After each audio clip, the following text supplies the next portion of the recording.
Bien, pues dándole continuidad al programa y por supuesto la brillante intervención de Meli, de Adrián y de Ramiro en el tema de obligaciones de los contribuyentes.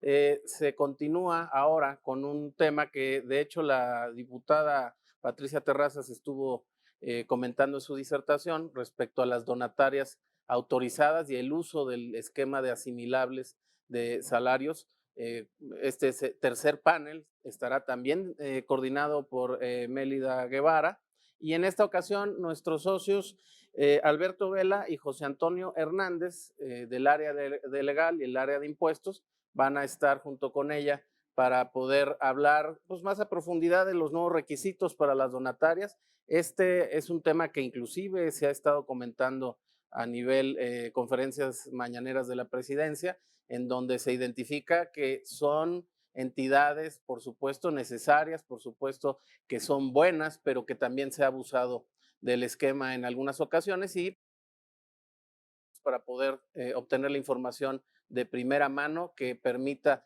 obtener una nueva autorización como donataria o mantenerla vigente, pero con los cuidados necesarios para que opere de manera correcta y no vaya a perder esa autorización. Así es que nuevamente los dejamos con Meli y mis compañeros Alberto y José Antonio para platicar de donatarias autorizadas y con el tema de esquemas relacionados con la utilización de asimilables a salarios. Así es que los dejo nuevamente con Meli. Adelante, Meli. Buenas tardes, bienvenidos nuevamente.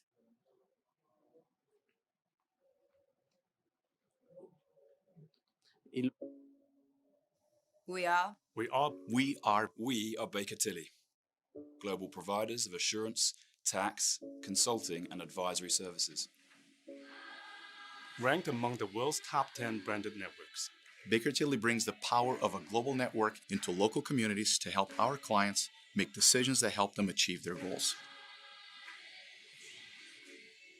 We're growing, and we are looking for you to join us on our journey.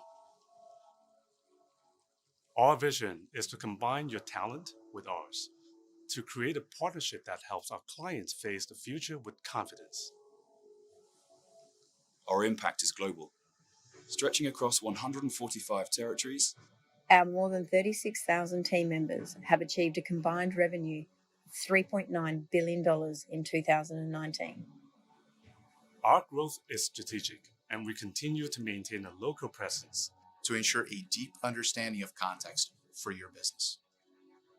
Working with Baker Tilly means the future is never faced alone. We are committed to making a difference for our clients, our people, our communities, and our profession. We are Baker Tilly.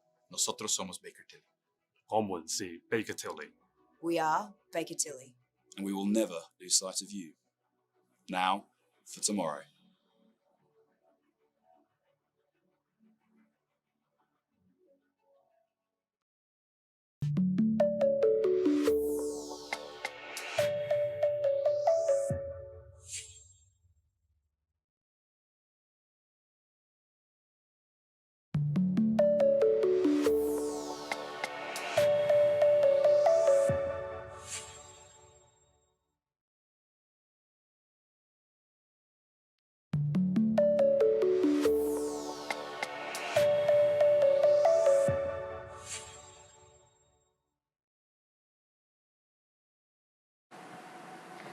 Hola, buenas tardes. Es un gusto seguir con ustedes y a los que se van integrando les doy la más cordial bienvenida.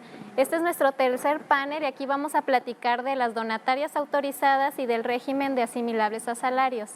Y lo comparto en esta ocasión con nuestro socio del área legal, Alberto Vela, y con nuestro socio de impuestos, José Antonio Hernández. Bienvenidos, socios. Buenas tardes.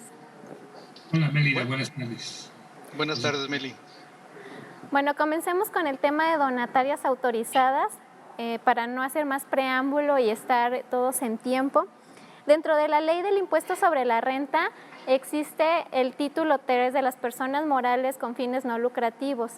Dentro de este título está la posibilidad de que las personas morales puedan solicitar autorización para entregar recibos de donativos deducibles para las personas que los reciben. Quiero comenzar con un poco de historia, recordando que algunas de las sociedades que se dedicaban a la enseñanza y al deporte podían tributar bajo este régimen, inclusive cuando su actividad era preponderantemente lucrativa. Por lo tanto, en el 2014 se llevó a cabo una modificación al artículo 79 en el cual se establecía que podrían seguir haciéndolo siempre y cuando contaran con esa autorización para recibir donativos. Siguiendo con esa misma lógica, el Ejecutivo Federal para este 2021 modifica una vez más el artículo 79. Me gustaría, José Antonio, que nos platicaras al respecto. Claro que sí, Meli, muchas gracias. Antes que nada, buenas tardes a todos. De parte de los socios de Baker Tilly, su servidor José Antonio Hernández desde Aguascalientes y el licenciado Alberto Vela desde la Ciudad de México platicaremos con detalle con ustedes estos temas. Y en relación con lo que comenta Meli, adicionalmente a la reforma señalada, en 2017 hubo también una modificación, se incorporaron un par de artículos a este título tercero, los artículos 82 bis y el 82 ter, en el sentido de imponerles en el 82 bis que informaran del patrimonio que tienen las donatarias autorizadas. Con esto, pues empezaron el control de este tipo de entidades y asimismo, pues se implementó la posibilidad de certificar el cumplimiento fiscal de estas entidades. Y por otra parte, recientemente, en este año de 2020, se hizo una reforma al impuesto al valor agregado para que los servicios prestados por las donatarias fuesen exentos de IVA. Y esto, pues obviamente, llevó ya una carga fiscal importante para este tipo de entidades. Alberto, no sé si quieres tú agregar algo. Pues no, José Antonio, digo simplemente quizás apuntar que esta situación ha venido desde los años 90, desde que las ACs y SCs, pues el Código Civil las califica como entidades económicas más no lucrativas, y para efectos fiscales lo que hace es que hay un divorcio total, ¿no? Ahora más bien hay que ver si se quiere una actividad altruista, una labor altruista, pues ver los efectos fiscales que va a tener esta sociedad. Pero adelante, continúa, por favor. Gracias. Si le pasas a la siguiente, por favor. Pues el objetivo de esta reforma para 2021 para este tipo de no contribuyentes o con fines no lucrativos, obviamente va enfocado a la control y fiscalización y por lo tanto pues va a haber una mayor recaudación. Creo que va a ser el principal desafío para estas entidades, ya que al tener una mayor fiscalización, una mayor transparencia, que es lo que busca la reforma para este tipo de contribuyentes, generará sin duda pues una mayor recaudación, y si vemos en la siguiente lámina, ahí es donde van a empezar las cuestiones de control. Primero que nada, pues a través de una disposición transitoria hay un periodo de vacatio legis para ciertas entidades que se dedican pues a la investigación científica tecnológica, otorguen becas, se dediquen a la preservación de la flora y fauna silvestre o apoyen a la reproducción de especies protegidas o en peligro de extinción, para que a más tardar el 1 de julio de 2021 obtengan ya, si no lo tienen, su autorización como donataria. ¿Esto qué conlleva? Pues aquí el principal desafío es desde ya empezar a tramitar esa autorización, y bueno, pues también aquí nos ponemos a sus órdenes para apoyarles en este sentido, para que cuando se llegue el 1 de julio estemos ya dispuestos a poder operar en este sentido. Y Alberto, tu opinión de este periodo de vacatio legis. Pues sí, es muy interesante. Bueno, ya lo platicaba la diputada Patricia Terrazas, que fue un logro en el Senado que se ganara este tiempo de 6 meses que da la ley para que estas entidades de investigación científica y tecnológica que otorgan becas y similares a las de CONACYT, de reproducción en especies protegidas en peligro de extinción o aquellas de investigación al medio ambiente, pues obtengan su autorización para recibir donativos, autorizada para recibir donativos y sean no contribuyentes. Nosotros en Baker Tilly hemos apoyado desde la constitución de este tipo de entidades, ir al SAT a obtener esta autorización para que se haga esta labor altruista. Sí, es muy importante porque estamos hablando de cerca de 8.700 entidades con estas actividades que si no cuentan con la autorización, pues van a tener que obtenerla pues a la mayor brevedad posible para efectos de que estén listas a partir del 1 de julio del 2021. Muchas gracias, Alberto. Y bueno, continuando con el tema de las reformas para 2021, pues también se llega a la posibilidad de que se pueda para algunas empresas entrar a una dinámica diferente y por ello, primero, una reforma importante, la que mencionaba yo como antecedente que se incorporó en 2017 de la posibilidad de certificar el cumplimiento fiscal, a partir del 2021 se elimina. La argumentación con la información que proporcionó la Secretaría de Hacienda a los legisladores es que esto representa un costo para este tipo de entidades que efectivamente pues no están con objetos lucrativos y por lo tanto pues el tenerles es quitarles un costo. Y algo que me llama la atención es que también señalaron que no hay las suficientes firmas que se dediquen a certificar este cumplimiento. Y bueno, pues eso llama la atención porque pues obviamente sí, en firmas como la nuestra y como otras de este tipo, por supuesto que contamos con la posibilidad de apoyarles en certificar su adecuado cumplimiento, pero sin embargo, bueno, pues ya se aprobó que para 2021 se elimina. Y también en este sentido, en las reformas, que me parece que es positivo, se incluye para que puedan regirse con el título 3 a los organismos que agrupen a cooperativas, ya sea de productores o de consumidores. Es importante, ¿por qué? Pues porque al final del día, si la cooperativa de manera individual podría tributar en este título 3, ¿por qué no aquellas organizaciones que las agrupan? Alberto, tus comentarios al respecto, por favor. Sí, coincido contigo, es una razón de equidad en ese sentido, de igualdad, en donde no había una situación lógica de por qué las cooperativas de ahorro y préstamo sí estaban y los organismos que las agrupaban no estuvieran, sindicatos, federaciones, uniones de crédito, que estuvieran en ese sentido, pues no había razón de por qué. Y yo creo que es una situación de justicia tributaria que se incorpora al respecto, ¿no? Sí, correcto. Y bueno, continuando con las reformas, pues una reforma también que representa un desafío para estas entidades es que para aquellas donatarias que actualmente, además de los ingresos por donativos que obtienen y de los ingresos que tienen por realizar su objeto social, si tuviesen diferentes a este objeto y estos fueran superiores al 50%, perderán con ello la autorización como donataria. Este desafío se genera porque también con información que la Secretaría de Hacienda a través del Ejecutivo le presentó a los legisladores, pues nos habla de que este tipo de entidades tienen ingresos anuales por cerca de 200,000 millones de pesos. Y de esos 200,000 millones de pesos, aproximadamente el 24% es por donativos, pero de ingresos por realizar su objeto social, pues representan aproximadamente el 10%. Esto nos deja que el 66% de los 200,000 millones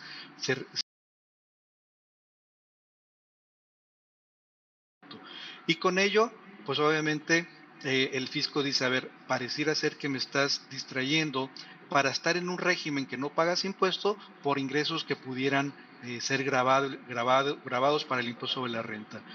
Y bueno, pues también el otro tema se incorpora un artículo 82 quater en el cual señala, para aquellas entidades que pierdan su autorización o les sea revocada esa autorización, el patrimonio, que ya me informaste cuál era desde 2017, pues no puede salir de estas entidades. Tendría que ser transferido a otra donataria autorizada. En el mismo caso que si se llegara a liquidar o que si se llegara a cambiar de residencia fiscal. En ese caso, pues el tema es control, como ya señalaba, y pues está muy interesante aquí, entonces habrá que analizar el tema legal, Alberto, de esta par de disposiciones.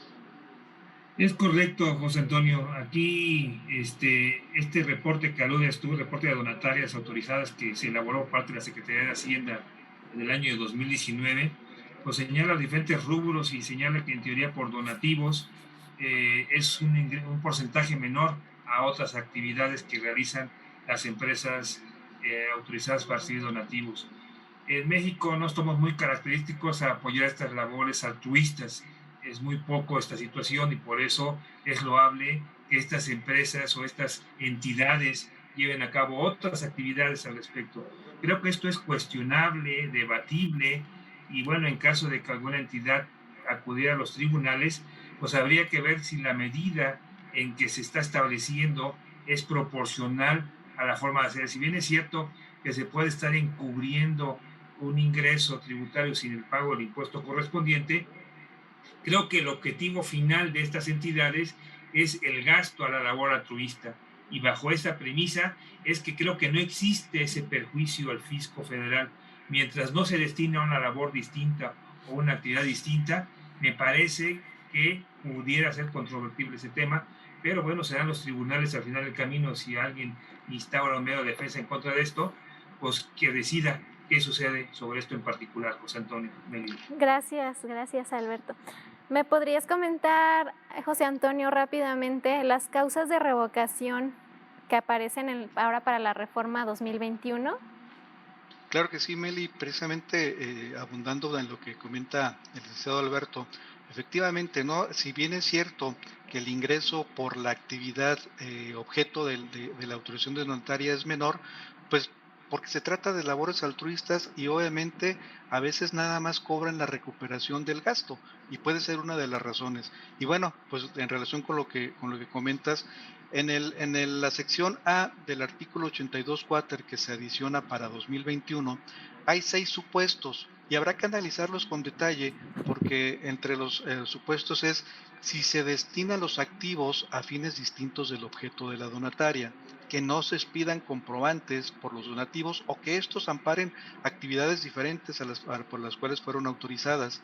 Si la autoridad conoce del incumplimiento de obligaciones fiscales de este tipo de entidades, o bien estar enlistados en el 69B, o que alguno de los funcionarios entre los 5 años anteriores pudiera también haber pertenecido a otra donataria que fuera listada en el 69B, y el que acabamos de señalar, que obtengan ingresos distintos a su objeto social por más del 50% total de los ingresos.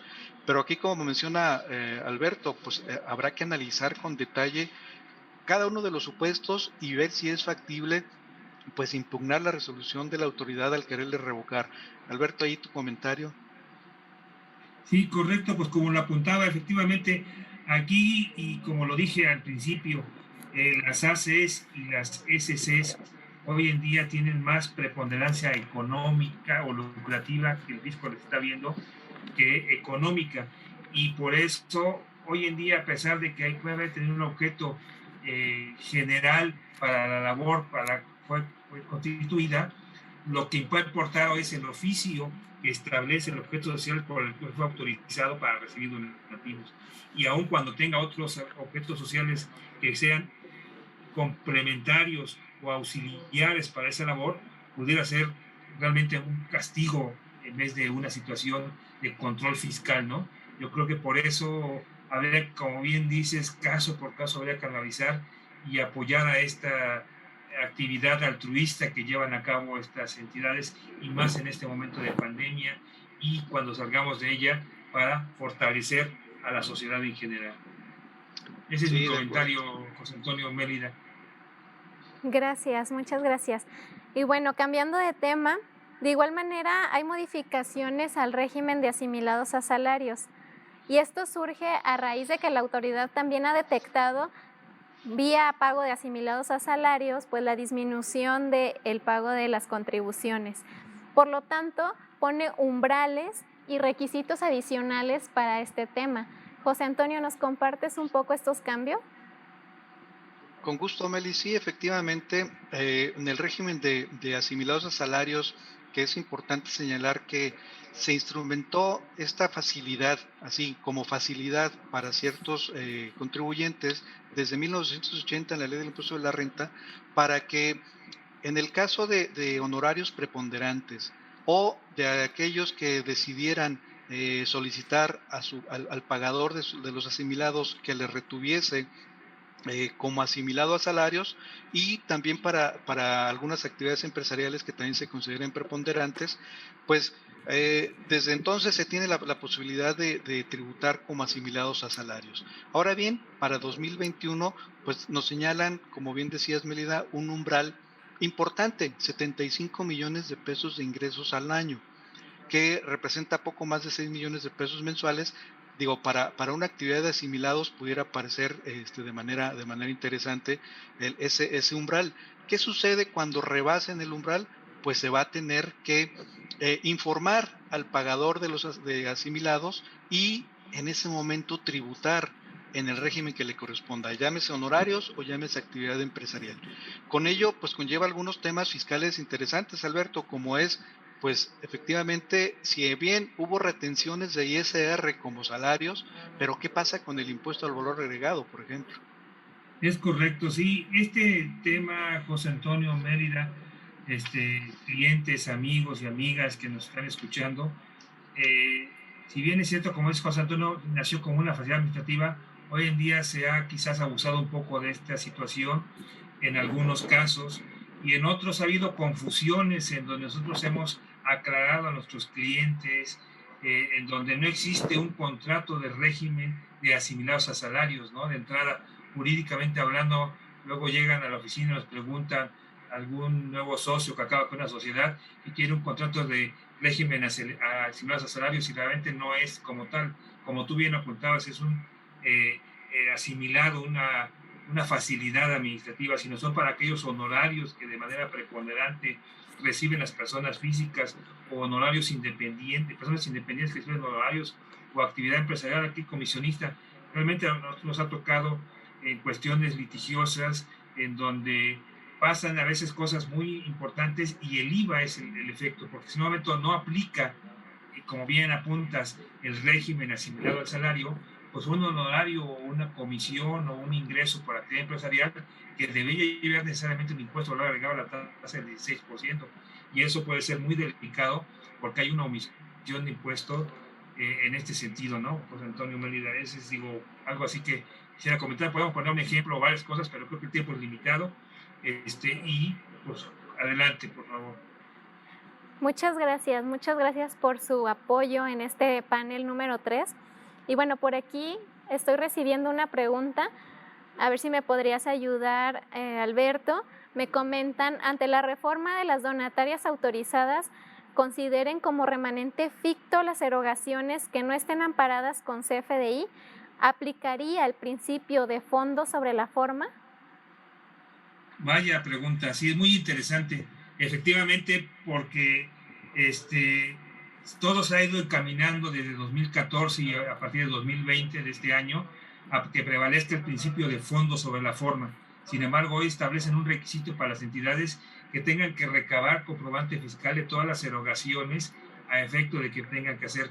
Digo, yo he participado en algunas entidades en donde en algunas rancherías o poblaciones no hay servicios bancarios y realmente tienen que dar el dinero en efectivo, y sí se recaban ciertas informaciones, ciertos documentos que, si bien no son clasificados fiscales, tienen naturaleza de fiscal.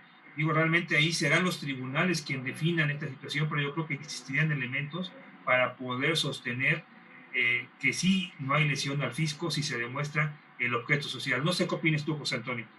Sí, es correcto. Yo creo que es el gran desafío para ese tipo de entidades, ¿no? El qué va a pasar con todas esas erogaciones que no pueden obtener el comprobante fiscal digital, y por lo tanto, pues al final del día, como tú bien dices, ¿no? Son entidades que o son para situaciones altruistas o que no tienen una preponderancia en su ingreso, que es el gasto nada más.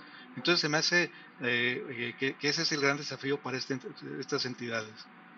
Sí, Así es. creo que es un cambio importante para que se preparen este tipo de sociedades. Muchas gracias.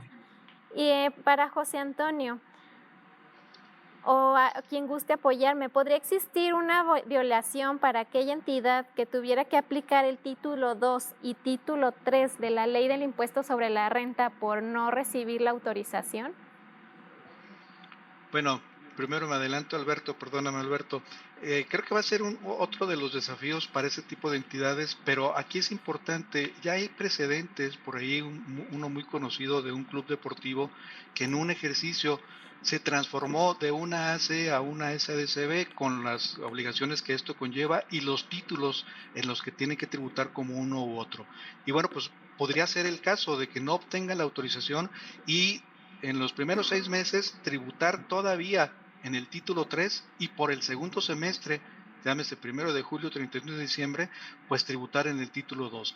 El tema va a ser más que nada cómo lo va a documentar el fisco. ¿Habrá una declaración especial para ellos? ¿Se tendrá que presentar un aviso? Bueno, todavía no lo sabemos cuál va a ser la reacción del fisco en ese sentido, pero yo creo que ahí estará el tema y pues las implicaciones legales que esto conlleve, Alberto. Es correcto, José Antonio, y la disposición transitoria creo que no alcanza. Digo, señala que a partir de que pierdan la autorización o que no obtengan la autorización, tributarán en título 2, pero no viene una reglamentación ni tampoco, como lo ha señalado la Corte, una cláusula habilitatoria para que el SAT pudiera emitir ese tipo de reglas. Y más si estamos tratándose del pago de un impuesto, creo que podría ahí existir alguna situación de violación de algún derecho fundamental del contribuyente, y vamos a ver qué resuelven los tribunales si es que se llega a actualizar algo en los temas, ¿no, Mélida? Creo que es una super pregunta esa, que pues con mucho gusto los socios de Baker Tilly podemos apoyarlo en analizar el caso concreto en particular, ¿no? Muchas gracias por su participación, por su tiempo, por el esfuerzo que implica esto. Y bueno, yo me despido ahora sí del evento y le cedo totalmente la palabra a Pedro. Adelante, Pedro.